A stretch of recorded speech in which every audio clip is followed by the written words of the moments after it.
Hi friends, இன்றைக்கி நம்ம ரவையை வச்சு ஒரு ஸ்வீட் செய்ய போகிறோம். உங்கள் வீட்லேயும் ரொம்ப சிம்பிளாக ஒரு கப் ரவை இருந்தால் இந்த மாதிரி ஸ்வீட் செஞ்சு பாருங்கள். இது எல்லாருக்குமே ரொம்ப பிடிச்ச ஒன்று. இதை நான் செய்யறதுக்கு ஒரு கப் ரவை எடுத்திருக்கேன். இது வறுத்த ரவை, வறுக்காத ரவை எதுனாலும் எடுத்துக்கலாம். இதுக்கு மெஷர்மெண்ட் பார்த்திங்கன்னா, இந்த ஒரு கப் ரவைக்கு நான் 3/4 கப் சர்க்கரை சேர்க்க போகிறேன். இதுக்கு ஒரு 10லேருந்து 15 முந்திரியை 2ஆக ஸ்லைஸ் பண்ணி வச்சுருக்கேன். இதுக்கு ஒரு 15லேருந்து 20 திராட்சை எடுத்திருக்கேன். இதுக்கு பார்த்திங்கன்னா, ஏலக்காய் போடுறதுக்கு நான் இந்த ஏலக்காயோட உள்ள விதைகள் எடுத்து ஒயிட் சுகரோட பவுடர் பண்ணி வச்சுருக்கேன். வாசனைக்காக இதை தான் சேர்த்துக்க போகிறேன். இது நம்ம நெய் இருக்குது, தேவையான அளவு நம்ம சேர்த்துக்க போகிறோம். நெய் நான் இதுக்கு கம்மியாக தான் சேர்த்த போகிறேன். நீங்கள் உங்கள் விருப்பத்துக்கு நீங்கள் நெய்யை ஆட் பண்ணிக்கலாம். இப்போ ஸ்டவ் ஆன் பண்ணி அடிகனமான ஒரு பாத்திரம் வச்சுருக்கேன். இதில் 1 ஸ்பூன் அளவுக்கு நெய் விட்டுக்கலாம்.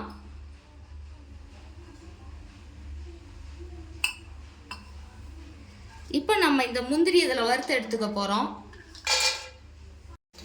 இப்போ இந்த முந்திரி ஓரளவுக்கு நிறம் மாறும்போது இந்த திராட்சை இதோடு சேர்த்துக்கலாம். இந்த திராட்சையெல்லாம் நல்லா உப்பி வரும். அந்த சமயத்தில் நம்ம இதை ஒரு பிளேட்டுக்கு மாற்றிக்கலாம். இப்போ இந்த முந்திரி திராட்சையெல்லாம் எடுத்தாச்சு. இதோட இன்னும் 1 ஸ்பூன் நெய் சேர்த்துக்கிட்டு இந்த ரவை இதுலேயே வறுத்துக்கலாம்.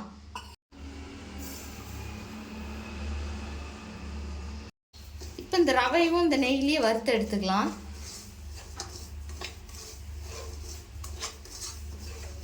இந்த நெய்யோடு சேர்த்து இந்த ரவையை வறுத்தாச்சு. இது ரொம்ப செவக்க வறுக்க வேண்டாம்.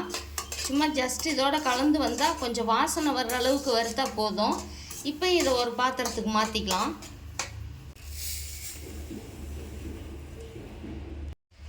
இப்போ இந்த ரவையை ஒரு பாத்திரத்துக்கு மாற்றியாச்சு. இப்போ இந்த கப்பில் 1 கப் ரவை எடுத்தோம். இதே கப்பில் 3 கப் தண்ணி வைக்க போகிறேன். இது 1 கப் ரவைக்கு 3 கப் தண்ணி வச்சா நமக்கு சரியாக இருக்கும்.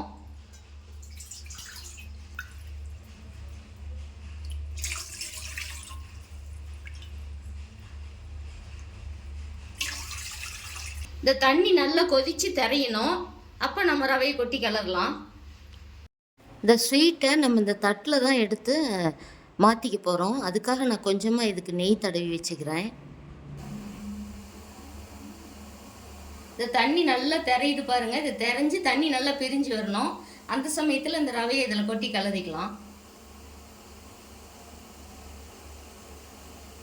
இப்போ பாருங்கள், தண்ணி நல்லா தெரிஞ்சு வருது.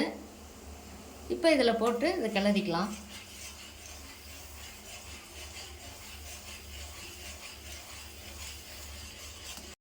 ரவையை கொட்டிட்டு இப்போ ஸ்டவ்வை நம்ம சன்னம் பண்ணிக்கணும்.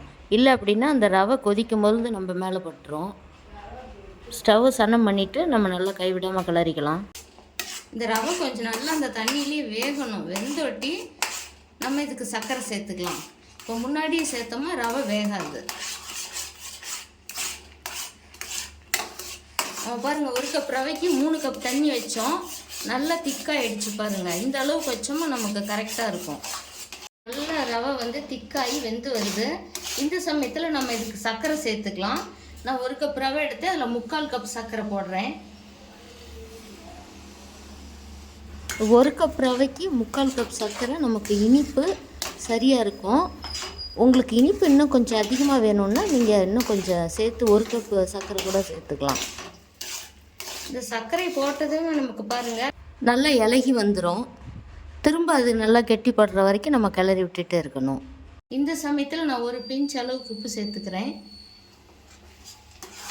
இது அந்த இனிப்பு சுவையை நமக்கு கூட்டி கொடுக்கும். இப்போ பாருங்கள், சர்க்கரை போட்டோட்டி நமக்கு நல்லா இலகி வந்துருச்சு. இதுக்கு நான் கேசரி பவுடர் கலர் சேர்த்துறதுக்காக நான் இதை அப்படியே பவுடர் சேர்க்காம இதை கொஞ்சமாக தண்ணியில் கலந்து வச்சுருக்கேன்.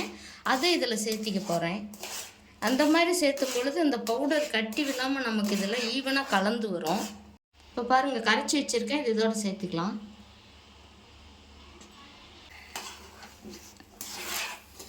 ஜஸ்ட்டு கொஞ்சம் போட்டால் போதும், நமக்கு நல்ல கலர் வரும். இந்த கலரை சேர்த்து இதை நல்லா கலந்து விட்டுக்கலாம். இந்த சமயத்தில் இதுக்கு நான் ஒரு 2 ஸ்பூன் நெய் விடுறேன்.